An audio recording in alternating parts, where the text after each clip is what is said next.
A beautiful neighborhood in the United States filled with buildings, homes, streets, and people, men, women, and children, looks like a picture-perfect specimen of American life in the 1950s. And in a few short minutes, it'll cease to exist. This is the story of the only U.S. neighborhood to be hit by a nuke.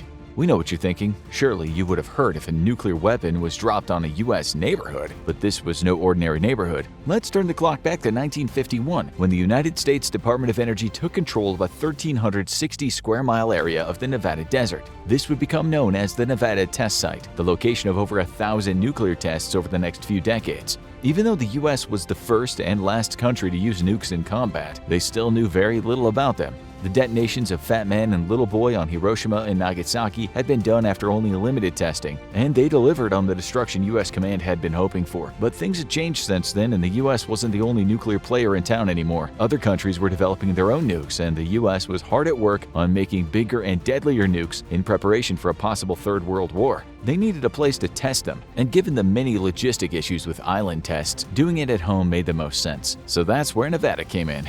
The vast majority of land in Nevada is federally owned, and the desert is incredibly isolated, and many military sites are hundreds of miles from the nearest civilian town or city. That means that the U.S. could set off as many bombs as they wanted there without endangering civilians, or so they thought. The many bombs set off did actually spread radiation throughout Utah due to wind gusts, eventually resulting in an increase in rates of cancer in the area. This wouldn't become clear until much later, and the site would get heavy use through the 60s. But it was one test in particular that attracted more attention than the others. When the U.S. military bombed Hiroshima and Nagasaki, they had little way of knowing what the bombs would actually do to a neighborhood besides blow it up. They had tested the weapon, but it had been in a remote desert area, and when the bombs were actually dropped, they were dropped on an enemy nation with no way to inspect the results until well after the bombs were dropped and the Japanese army had surrendered. The government needed to test the bomb's capabilities on a more intimate level, but where do you find a neighborhood willing to be nuked? The answer is, you build one. It was only 2 years after the Nevada test site became the most nuked place in human history when a particular key test was conducted. It was named Operation Knothole Annie, and it was significant for many reasons. For one, it would be the first nuclear test ever televised, allowing people to see the initial destruction as well as hear the sound of an atomic bomb made through their television. For most people watching, it was an impressive feat of military engineering, as well as terrifying and humbling reminder of the bomb's power.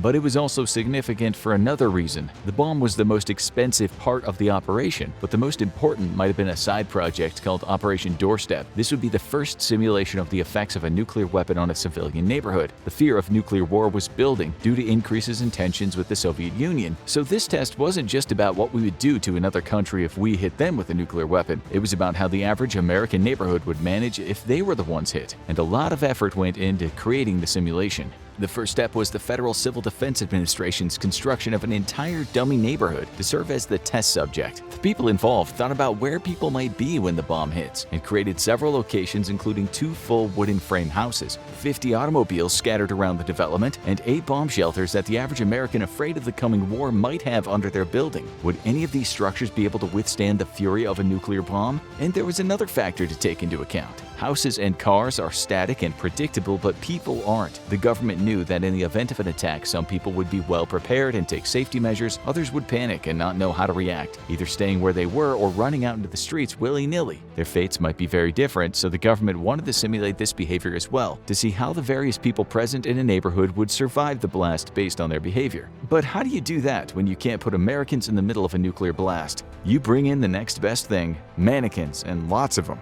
The government filled the fake town with dozens of the display dolls, placing them in various positions that were supposed to reflect what people would be doing right before the bombs hit. Some were placed in houses going about their everyday lives. The government even brought in mannequins based on entire family systems to simulate the effect on different body types. For most of these doomed dolls, they were posed as if it was any other day in America. But for the others, they would be prepared. The government had been developing box-like shelters that would be affordable and could be placed in the average home. These were attached to the model homes at the test sites, and they would be stocked with mannequins posed in the way people hiding from a bomb would be positioned. Likewise, mannequins were placed inside cars across the town, so the effects of the car's metal shielding on their ability to survive a blast could be tested. When fully stocked, the area looked eerily like a regular suburban development frozen in time. Now the only thing left to do was to drop the bomb. But the bomb wouldn't be dropped on ground zero. What happens when a nuclear bomb hits a neighborhood? You're down one neighborhood. The government didn't need to test that, and it would have been a waste of all that nice construction radiation. What they were interested in was testing the effect of nuclear fallout, as well as the concussive impact of the initial blast. So the bomb was dropped from a distance atop a tower just outside the neighborhood. The world watched as the bomb exploded, and the footage would later be used as part of a short propaganda film designed to instruct people on how to act in case of a nuclear explosion.